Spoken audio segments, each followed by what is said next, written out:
Je réponds au nom de Maître Joseph Koulé Tata.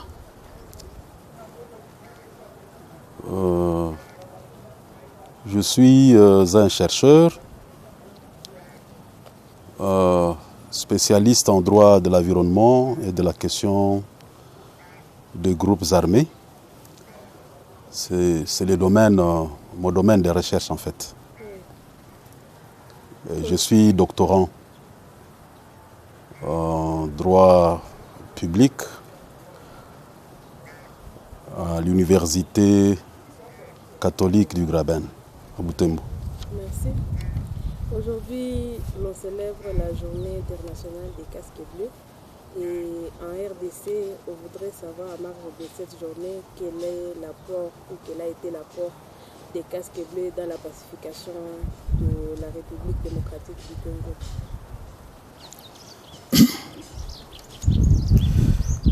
Mon avis par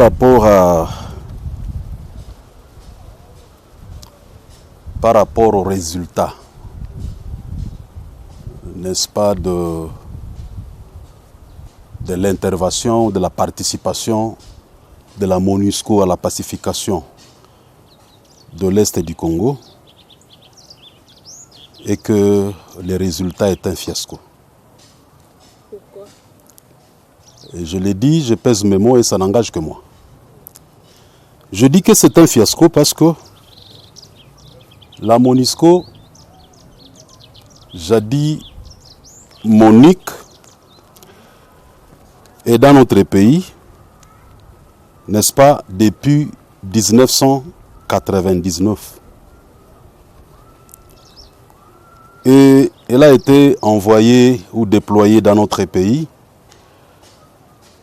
en vertu de la résolution 1279 par le Conseil de sécurité des Nations Unies. Et ils sont venus avec la mission. Ils, ce sont les membres de la MONUSCO. Avec la mission de stabiliser le Congo, un pays qui était en proie de conflits armés. Quand il faut stabiliser un pays, c'est-à-dire, on doit commencer d'abord par éteindre le feu qui s'y trouve. Depuis que la MONUSCO est là,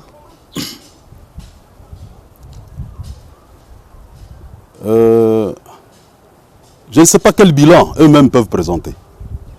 Sincèrement. Ils sont suréquipés.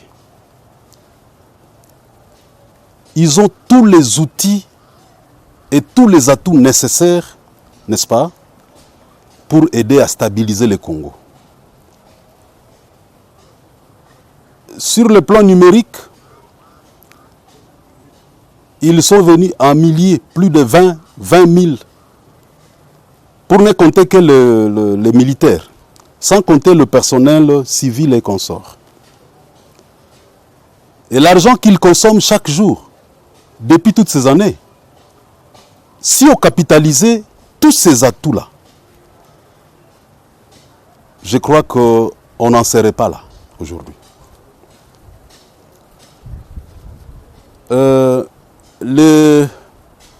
La réponse que les éléments de la MONUSCO ont toujours, n'est-ce pas, adressé aux Congolais lorsque les Congolais semblent être exigeants. Ils nous disent qu'ils sont venus nous accompagner. Notre sécurité, la stabilisation du Congo, c'est d'abord l'affaire des Congolais. Ce sont des propos révoltants.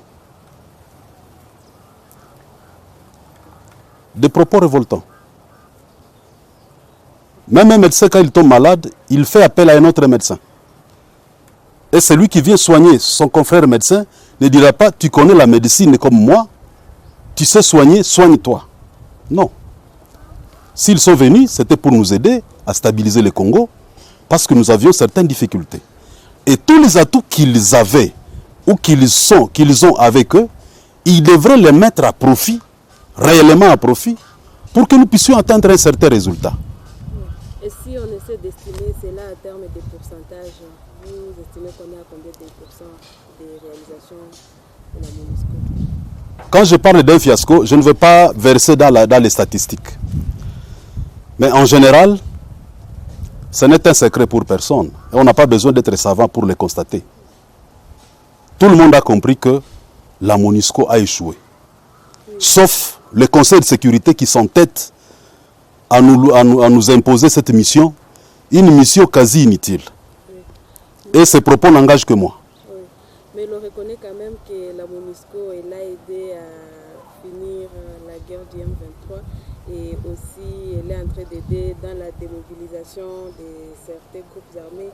Et vous, à votre niveau, vous ne reconnaissez pas cela, même avec la guerre des ADF Nalou, elle est toujours sur le terrain.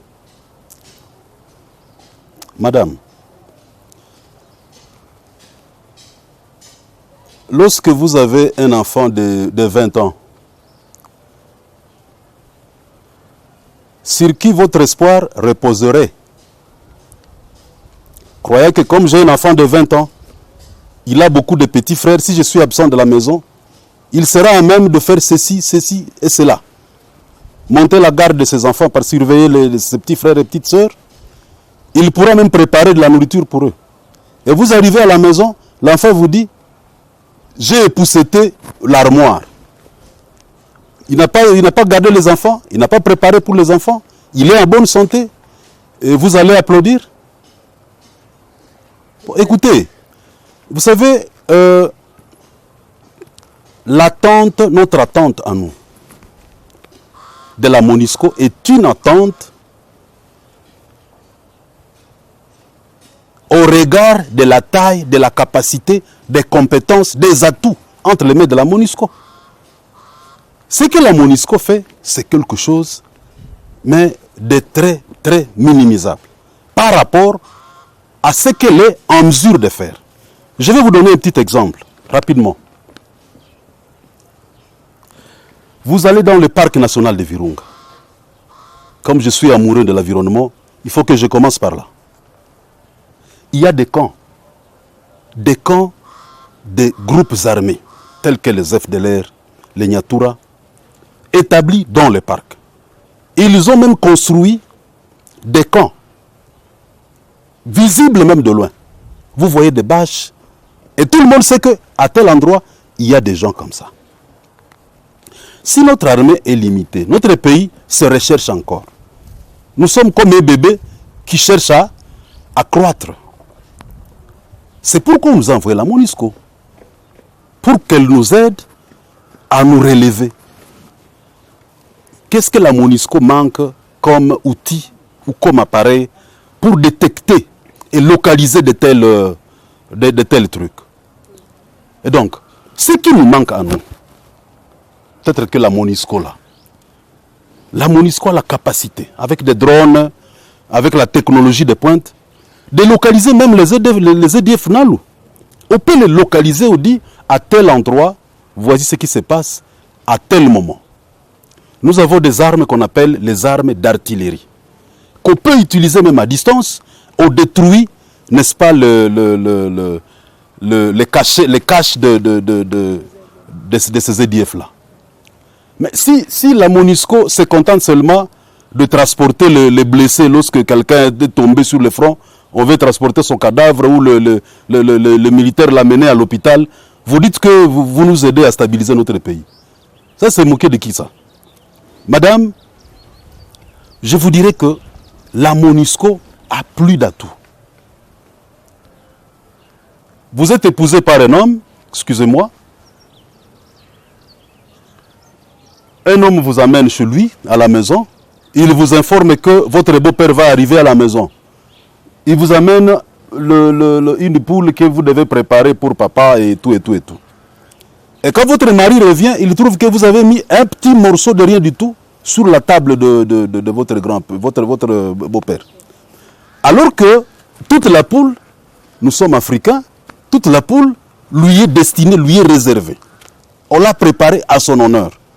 Est-ce que le mari va applaudir simplement parce que vous êtes brûlé les mains en préparant? On va vous apprécier aussi par rapport, n'est-ce pas, à la qualité du travail que vous avez fait. Le problème de la MONUSCO, c'est par rapport à la qualité du travail. Nous nous disons que ce qu'ils ont fait, ils font quelque chose, mais de loin insuffisant.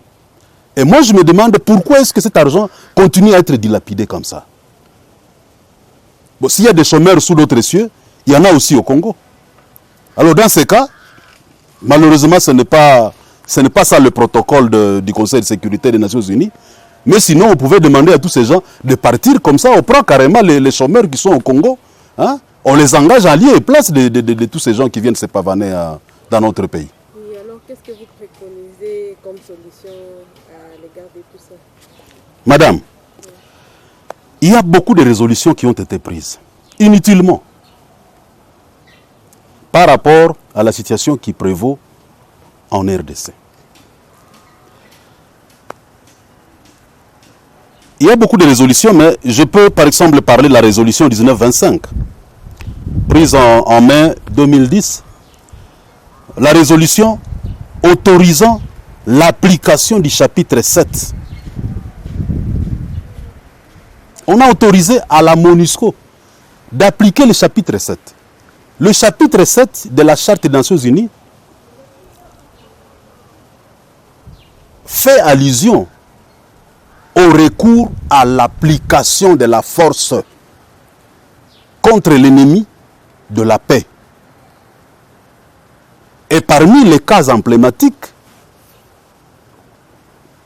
parmi les cas pour lesquels on peut utiliser la force, il y a notamment la mise en péril de la sécurité, n'est-ce pas, de personnes civiles non armées. Mais ici chez nous, les cas sont légion. On ne cessera jamais de le dire. Combien de fois la population de Beni crie qu'on les tue comme ça à la porte sous le nez des agents de la MONUSCO. Ils sont là dans leur guérite, à la hauteur de la clôture de leurs enclos, de leurs bases, et on égorge les gens à quelques centaines de mètres là. Ils sont là, ils regardent. Ce ne sont pas des civils pour lesquels ils ont été envoyés ici. L'application du chapitre 7 demande à ce que, lorsque vous voyez un ennemi qui veut saper la paix et qui veut, n'est-ce pas, mettre en péril la vie de personnes civiles, vous prenez votre arme, vous vous attaquez à lui, vous neutralisez l'ennemi. Est-ce qu'ils le font? Madame, on tue à même la base militaire de la MONUSCO. Parfois la journée. Il n'y a rien qui se fait. La plupart des massacres qui se font à Beni se font dans la ville où il y a la base de la MONUSCO. Ces milliers de militaires, qu'est-ce qu'ils font là? Pourquoi est-ce qu'ils touchent tout cet argent-là? Eh bien, vous avez parlé ici ils ont neutralisé le M23, mais madame, il faut relativiser les choses. La résolution, n'est-ce pas, la mise en œuvre de la résolution 1925 a entraîné la prise d'une autre résolution, dont la résolution 2098, toujours par le Conseil de sécurité. Et cette résolution a permis la mise sur pied de la brigade des forces d'intervention, dont la brigade est constituée des Tanzaniens, je crois des Malawites aussi, des choses comme ça. Ils sont venus, ils ont appuyé un vaillant militaire, un vaillant commandant du nom de Mamadou. La bravoure de Mamadou a fait qu'on arrive à un certain résultat. On ne néglige pas, on ne minimise pas leur appui. Mais ils n'allaient pas s'arrêter là-bas.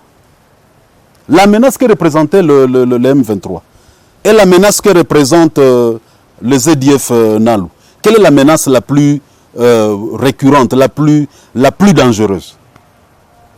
Parce que le M23, on ne tuait pas les gens comme on les tue maintenant là. Et pour le M23, on pouvait encore s'asseoir, se mettre et parler, identifier l'adversaire. Ici, ce qu'ils ont fait avec le M23, à partir du moment où, paix aux âmes quand même de casques bleus tombés vers Bataling là-bas, n'est-ce pas, pendant les opérations. Mais depuis cet incident-là, On n'entend presque plus parler de cette brigade. Elle est partie où? Est-ce que par la même occasion, vous interpellez aussi certains FARDC ou les FARDC qui sont dans les commandements des opérations à Beni, comme vous avez parlé du général Mamadou, qui a été appuyé justement par la MONUSCO, comme il était vaillant? Madame, vous savez,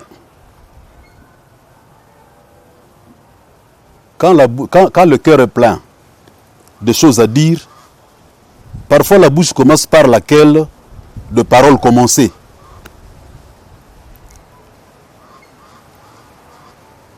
Par rapport à notre armée, il y a beaucoup à dire. Je ne mets jamais ma langue dans ma poche quand il faut parler de la sécurité de mon pays. Je suis patriote et en tant que scientifique, je dois apporter une part de ma contribution à travers ma réflexion et mes analyses.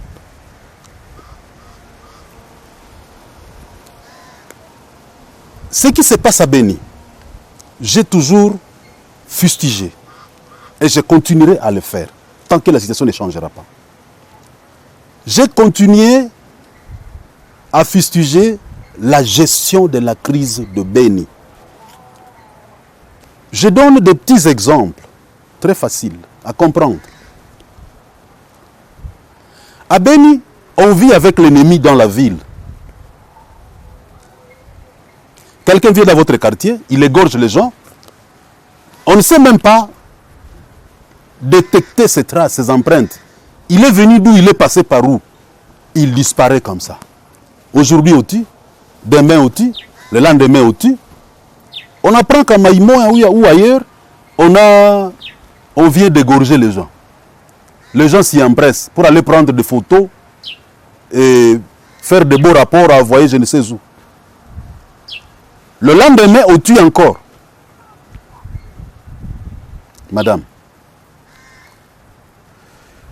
je ne veux pas parler beaucoup de FARDC aujourd'hui. Mais permettez-moi de m'atteler sur la MONUSCO, hein, parce que c'est par là, aujourd'hui c'est la journée internationale, je ne sais pas moi. Bien, la MONUSCO a beaucoup d'atouts, notamment un criminel lorsqu'il vient égorger les gens dans un village ou dans la ville de Beni. Je vous dis madame, avec l'avancée de la science, notamment la criminalistique, et peut-être certains mécanismes relevant de la criminologie, il y a toujours lieu d'arriver à remonter à l'auteur du crime que vous ne connaissez pas et qui a perpétré ce crime à votre absence. Je vais vous donner le cas de chien canine, par exemple. La détection, n'est-ce pas, de traces, des empreintes du criminel en se servant d'un chien dressé, qu'on appelle communément dans l'armée l'unité canine. On prend ce chien-là qui est dressé. La MONUSCO a ces chiens-là. Ils ont toutes ces connaissances-là, ils ont été formés. Mais c'est la volonté qui n'est pas là. Si on peut nous aider, on dit bon, pauvres gens, vous n'avez pas la technologie que nous avons. Nous sommes venus vous appuyer, vous, à FARDC, et vous, État congolais. Nous pouvons mettre à tel point, par exemple, on vient de commettre de forfaits, on vient d'égorger les gens. On arrive là-bas, on voit là où les gens ont mis leurs pieds. Tout criminel, même s'il est méticulé, je ne sais à quel niveau, il laisse toujours quelque chose. Soit les empreintes de ce doigt, soit les traces de ses semelles.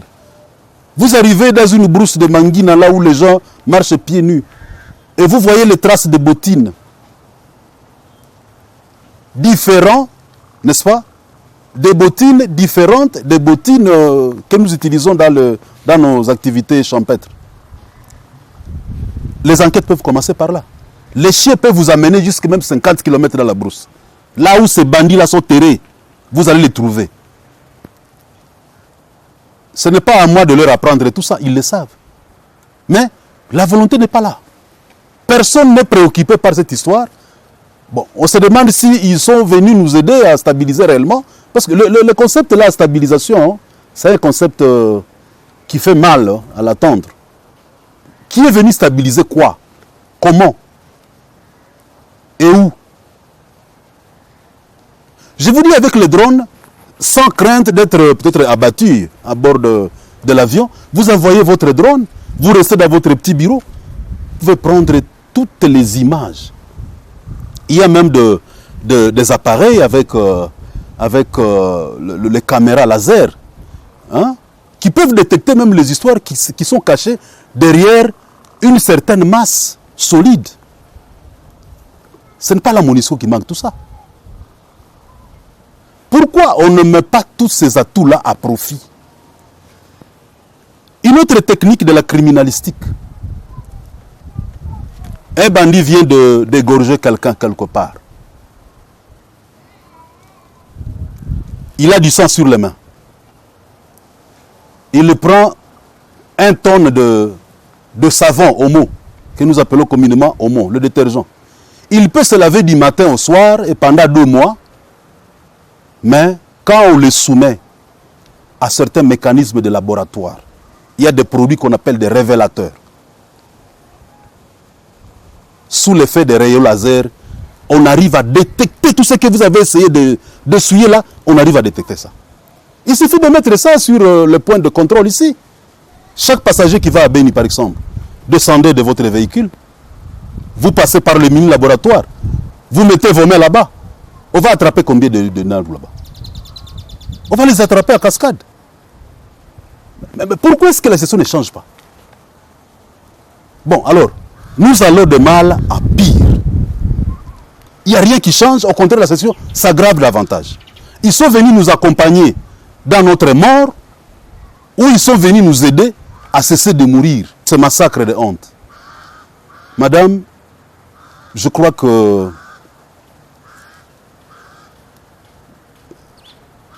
la population n'a pas tort, notamment celle de Beni, et de partout d'ailleurs au Congo, qui a demandé à ce que la MONUSCO parte. Parce que leur présence, pour moi, je dis bien que c'est une présence inutile. Et je m'assume. Notre attente, ce que nous attendons de la MONUSCO,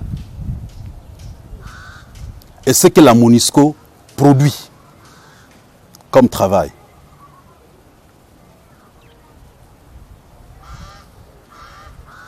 Vous savez, ça fait très mal. Hein? Quand vous êtes un enseignant, vous mettez tous les enfants dans les mêmes conditions en classe. Vous vous efforcez pour que tous les élèves soient actifs et arrivent à assimiler la matière.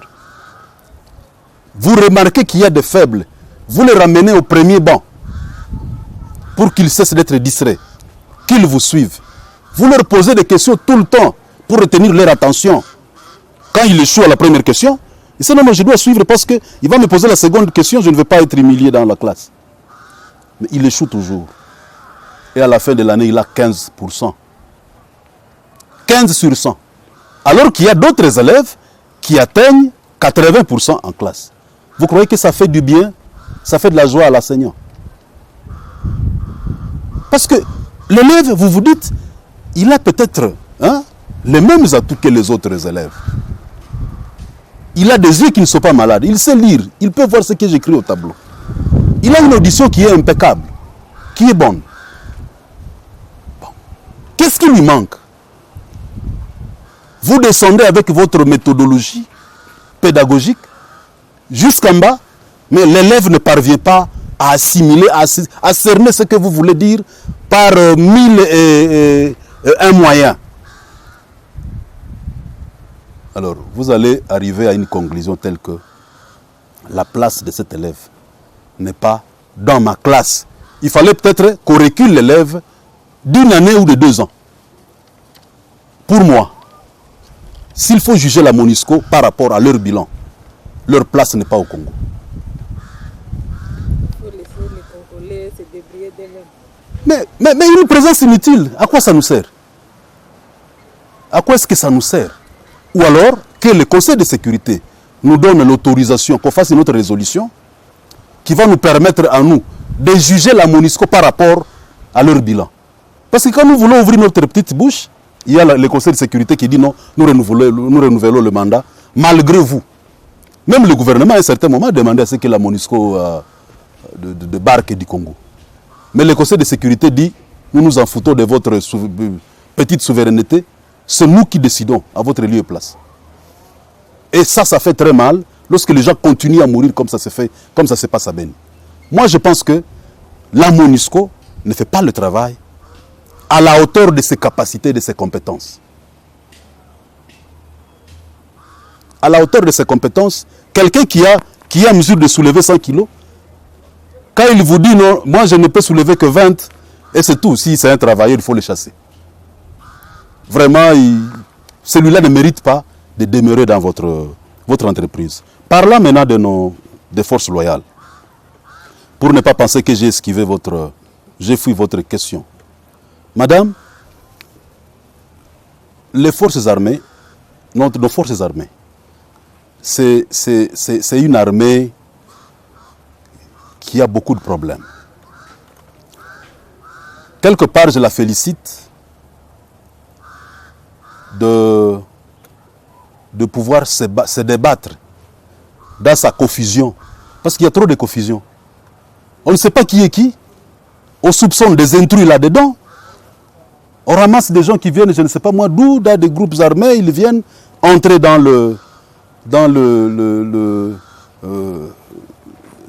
l'armée, servir sous le drapeau. Mais vous allez constater que ces gens-là, ils demeurent plus loyaux envers leurs petits seigneurs de guerre de brousse qu'envers, n'est-ce pas, le peuple congolais. Parce que quand vous portez l'uniforme, on vous dote d'une arme. C'est pour défendre le peuple congolais.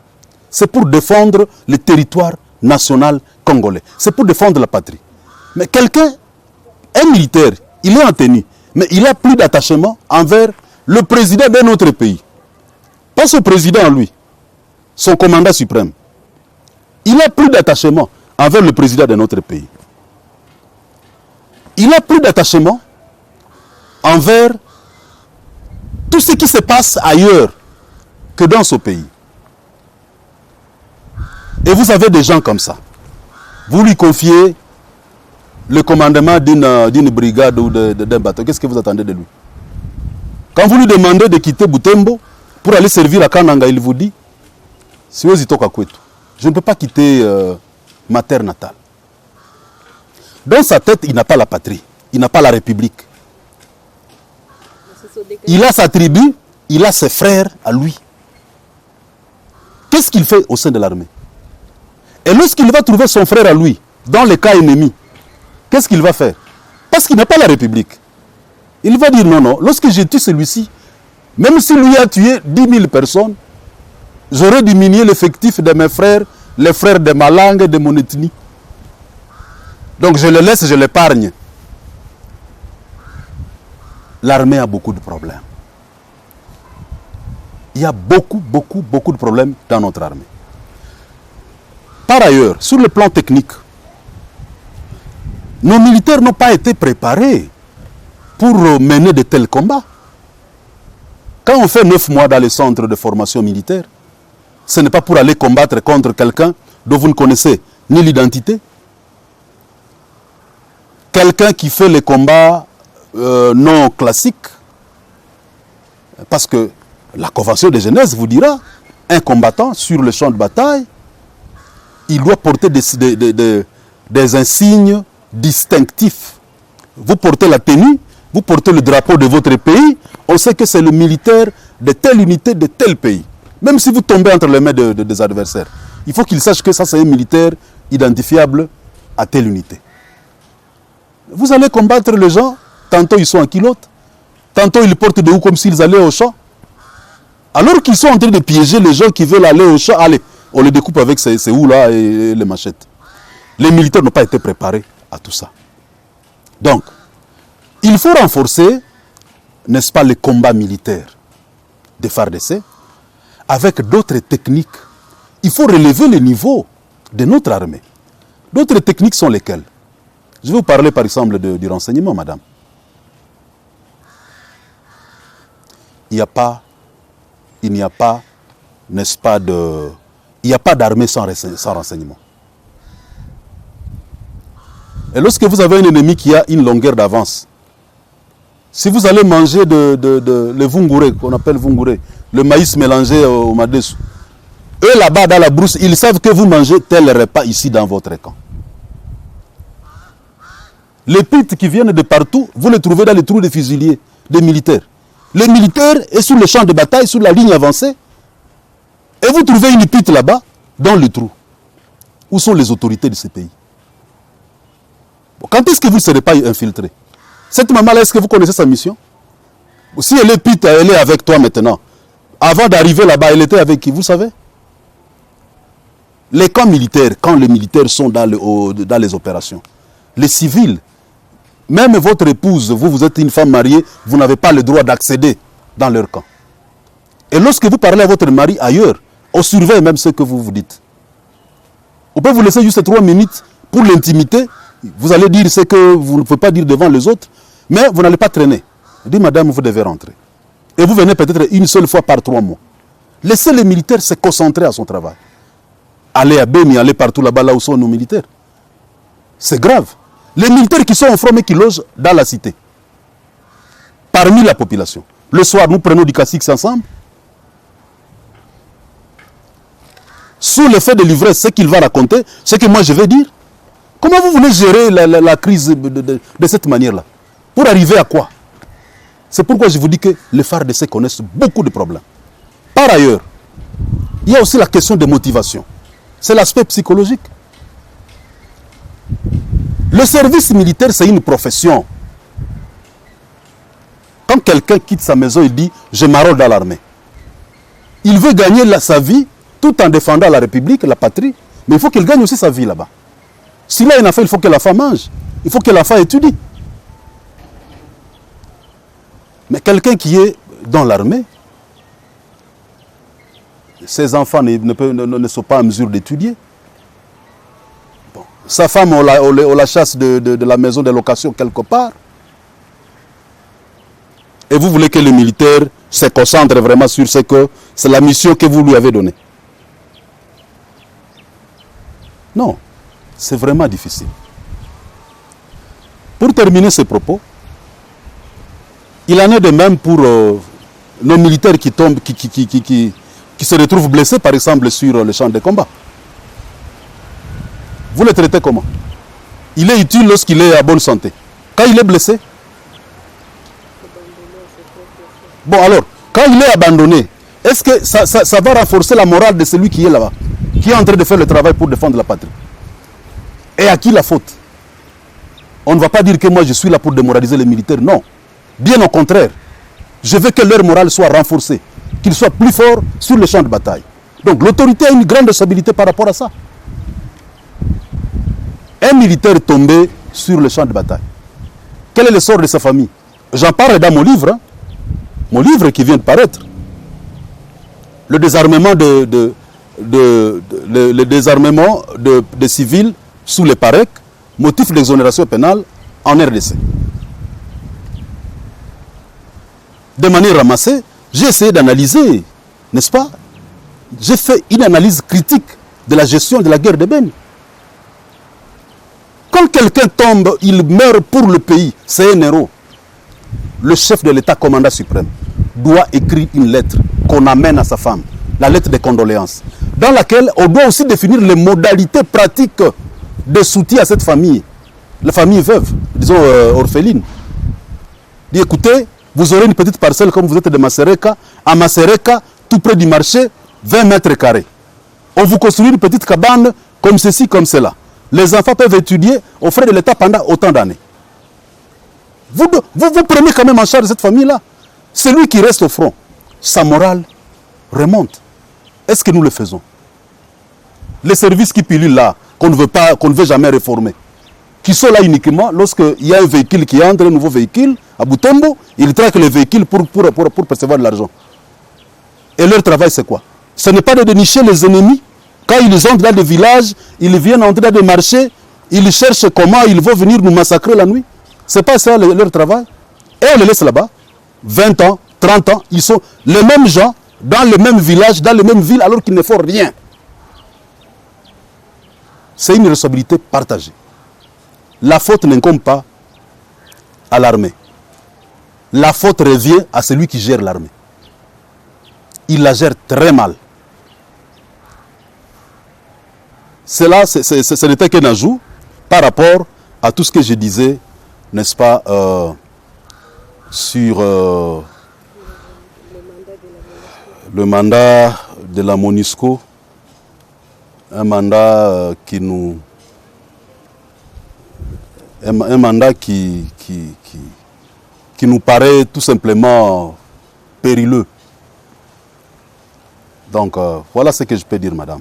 Oui, et par rapport à l'insécurité à l'Est, l'insécurité a commencé bien même avant l'arrivée de la MONUSCO. Comment le pays à ce niveau lui aussi a géré cette crise et est en train de gérer la crise même jusqu'à ce jour? Madame, vous savez, dans ce pays, nous avons tout, sauf le leadership capable. Je l'ai toujours dit, nous avons la médiocratie à la tête de ce pays. Je le dis, je m'assume.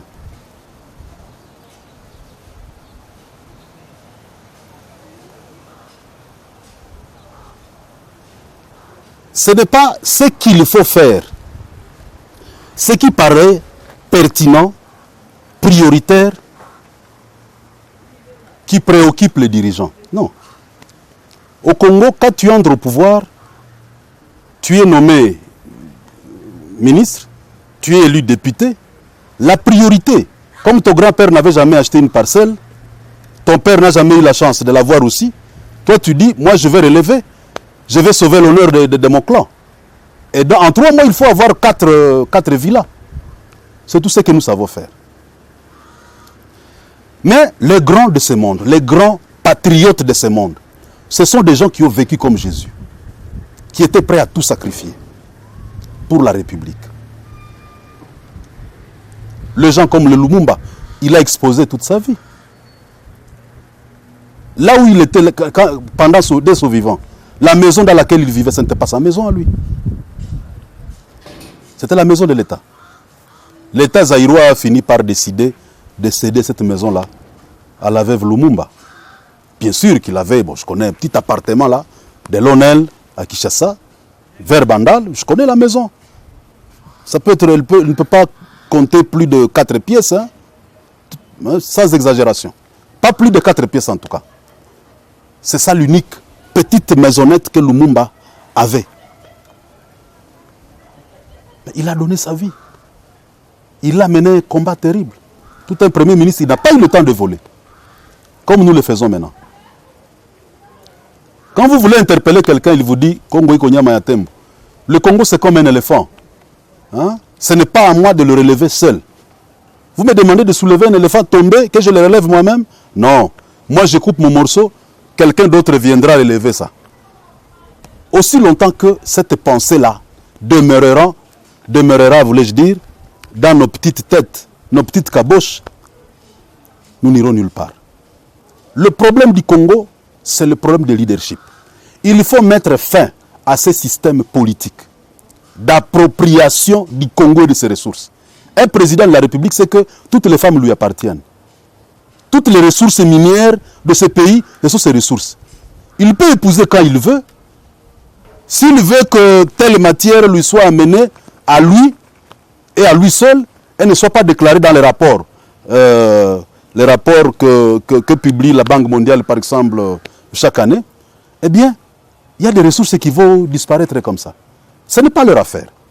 Ne croyez pas que les dirigeants ne connaissent pas ce qui se passe. Dans mon ouvrage, j'ai essayé d'épingler un peu la situation que nous connaissons au niveau de nos frontières avec les pays limitrophes. Dans certaines villes, vous allez trouver la plupart des agents qui travaillent dans les services de l'État et des services stratégiques. Ce sont les enfants de notre pays. Vous voulez sécuriser la frontière, que les armes n'entrent pas, n'est-ce pas? Que les groupes armés ne fassent pas mouvement de trafic à ce niveau-là pour venir saper votre sécurité à l'intérieur. Mais c'est lui que vous mettez là-bas. Quand il y a le président X, que je ne vais pas citer ici, qui fait un discours, il applaudit, et ce jour-là, il ne va pas travailler. Il est collé, cloué à la télévision. Quand il apprend que Tshisekedi fait un discours, ce n'est pas son problème. Ça ne l'intéresse pas. Le gouverneur est allé participer, ce n'est pas son affaire. Parce que son père, son grand-père et tout le monde se trouve de l'autre côté. Il est de là. Mais parce qu'on a mené une rébellion à un certain moment, et il fallait profiter, prendre tous les siens, hein, les amener au pays, les installer, et ils sont là. Et vous voulez renforcer la sécurité, vous voulez que le pays marche avec des choses comme ça, et quand vous le dites aux dirigeants, ils vous disent, ce n'est pas ma préoccupation. Ma préoccupation, c'est de faire 5 ans ici sans être dérangé. Et être à même de renouveler les 5 ans là. Pour en arriver à 15, 20, pourquoi pas 60 ans au pouvoir. Alors, moi je crois que la solution pour le Congo, c'est étudier le mécanisme de créer ou de susciter une rupture avec le système politique actuel. Et ce que vous appelez démocratie aujourd'hui. La démocratie que vous chantez dans vos médias là. Ça, c'est endormir les gens debout. Il n'y a pas de démocratie au Congo. Tout ça, c'est un système ici de raflouer les gens. Mettez tous ces gens, n'est-ce pas, mettez fin à ce système politique, que ce leadership médiocre prenne fin, et nous pouvons décoller comme ailleurs. Oui, et par rapport à ça, vous avez parlé de nos forces armées, vous avez parlé de la MONUSCO, même des gens qui nous dirigent. Et par rapport maintenant à la population, quel conseil vous pouvez avoir à donner au peuple congolais? Au peuple congolais, je voulais conseiller ceci. Nous devons éviter absolument de nous mettre en tête que c'est fini pour nous, qu'il n'y a aucun espoir pour le Congo. Il y a beaucoup de gens qui chantent que quand l'Occident n'aura pas décidé. Non, l'Occident n'a pas de problème. L'Occident, c'est comme le thermomètre. Quand il fait chaud, hein, votre mercure monte. Quand il fait froid, il descend. L'Occident se comporte conformément à la nature, n'est-ce pas, de la personne que nous sommes. Je crois que la population devrait prendre les choses en main. Il faut qu'on arrive à une étape où nous allons même commencer à exiger des résultats de notre armée. Ouais. On demande, n'est-ce pas, même par des pétitions. On dit, monsieur le chef d'état-major de général ou bien le ministre de Justice, depuis que tu es au pouvoir, depuis que tu as le ministère de défense entre tes mains, nous ne voyons pas de résultats. Quand on apprend que quelqu'un a volé, comme ceux qui ont volé à Kinshasa, ils ont détourné les biens d'autrui. Bon, en fait, entre guillemets, ce sont des suspects. Il ne revient qu'au juge de confirmer si oui ou non ils ont volé. Quelqu'un a détourné l'argent de l'État. Ou quelqu'un est entré au pouvoir, il s'enrichit outre mesure. Il a Kingakati, il a ceci. On ne sait pas où il a tiré cet argent-là. La population doit aujourd'hui se mettre en tête qu'il doit passer à l'étape où il doit être plus revendicatif et plus exigeant. Nous demandons à ce que tel nous dise où est-ce qu'il a eu tel argent, par exemple. On dresse une pétition et on demande à ce que la justice fasse son travail contre la... Oui, monsieur Joseph Kouletata, est-ce qu'on peut dire que... Hein, pourquoi, on se pose la question de savoir pourquoi le Conseil de sécurité des Nations Unies insiste que la MONUSCO reste au Congo alors que les Congolais disent qu'il n'y a pas de résultats qui les prouvent que la MONUSCO est en train de travailler? Bon, je ne saurais pas entrer dans les secrets du Conseil de sécurité. Je ne connais pas leur motivation, mais je constate qu'ils s'entêtent à ce que la MONUSCO reste ici. Et vous allez voir, vous allez constater que depuis qu'on les a chauffés à Beni, hein, en leur demandant, en exigeant coûte que coûte leur départ, et qu'il y a eu des marches partout, la dame représentante du secrétaire général des Nations Unies, Leila Zerigui, je ne sais pas, essaie de se remuer, mais il n'y a pas grand-chose. Nous disons que ce qu'on fait n'est pas à la hauteur. Est-ce que vous soupçonnez une complicité de leur part? Il n'y a rien à écarter, madame. On ne peut pas qualifier ou accuser la MONUSCO comme organisation des complices de l'ennemi, directement comme ça. Mais il y a au moins des cas illustratifs.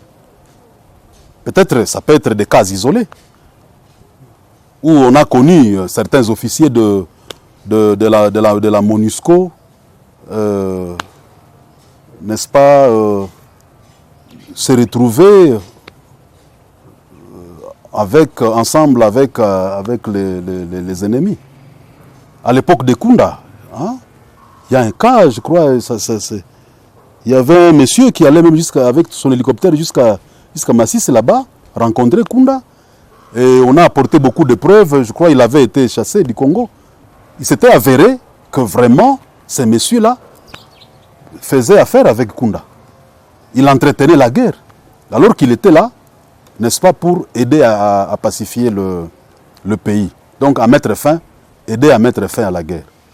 Bon, il y a beaucoup de cas. Des cas dont je ne pourrais pas directement parler ici, mais il y a beaucoup de cas qu'il faut d'abord vérifier et contre-vérifier. Mais on accuse beaucoup des éléments de la MONUSCO d'être des mèches avec l'ennemi. Même les gens de Beni, ce n'est pas un secret. Dans beaucoup de rapports de la société civile, même la population criait là-bas. Vous voyez les éléments de la MONUSCO s'éclipser, rencontrer les membres du mouvement criminel EDF, Nalou. Alors, est-ce que nous pouvons directement généraliser la situation? Je ne crois pas. En tant que juriste, je ne crois pas qu'on peut partir de cas comme ça pour incriminer toute une organisation. Non. Néanmoins, moi, je me limite en constat du bilan de la MONUSCO. Le bilan. Si nous demandons à madame la représentante de se mettre debout devant le peuple congolais et présenter le bilan, nous allons lui présenter les problèmes. Voici les problèmes sur terrain. Alors, toi, tu nous présentes ton bilan. Par rapport à telle situation, qu'est-ce que tu as fait? Par rapport à telle autre, qu'est-ce que tu as fait? Dernièrement, nous avions suivi tous un honorable de Beni qui parlait un honorable un élu de Goma, je crois. Un certain Kassé, quoi. Qui faisait, n'est-ce pas, qui faisait allusion à un rapport de la société civile,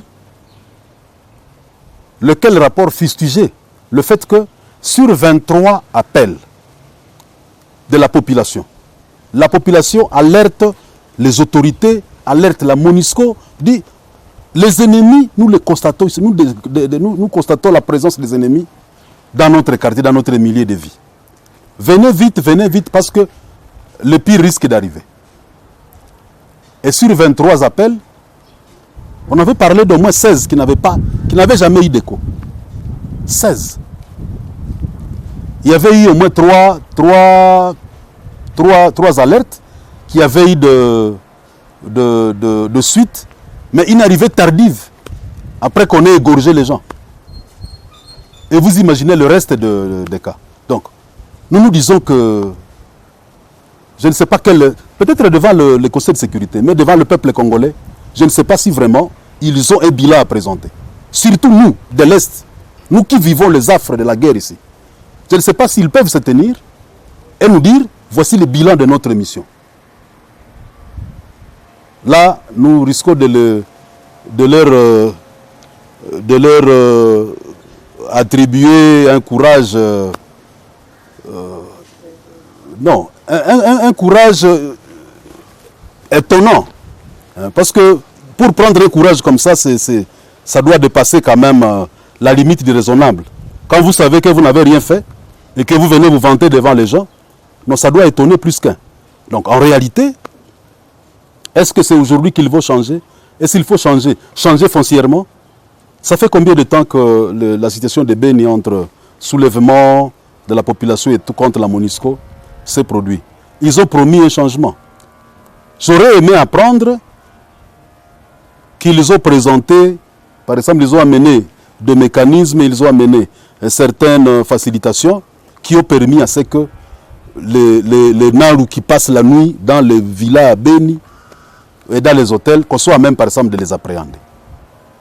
Ou qu'on soit en mesure de démanteler les Nalou qui sont dans la brousse là-bas. Parce qu'on vous dira toujours, on a démantelé tel bastion des ZDF Nalou. Mais vous arrivez, vous bombardez un lieu, peut-être que ces ennemis-là étaient déjà informés avant que vous n'arriviez. D'ailleurs, eux-mêmes les informent. Tambour battant, ils les appellent la média, vous venez là-bas, vous filmez, nous allons battre, vous informez l'ennemi pour qu'il prenne fuite ou quoi? Et par rapport, j'aimerais finir ces propos, madame. Vous allez constater qu'on a quitté, on a récupéré tel bastion. Mais dites-nous aussi, nous y avons tué autant de rebelles. Mais si le rebelle s'est seulement retiré, il vous laisse la place et il tourne derrière votre dos et il va assassiner encore la population. Vous avez récupéré quoi? La population a besoin, n'est-ce pas, des preuves tangibles, du résultat tangible, palpable. Nous n'avons pas besoin de cette distraction-là qu'on nous fait jour et nuit. Oui, vous avez dit que vous vous occupez aussi, vous êtes un chercheur en question des groupes armés.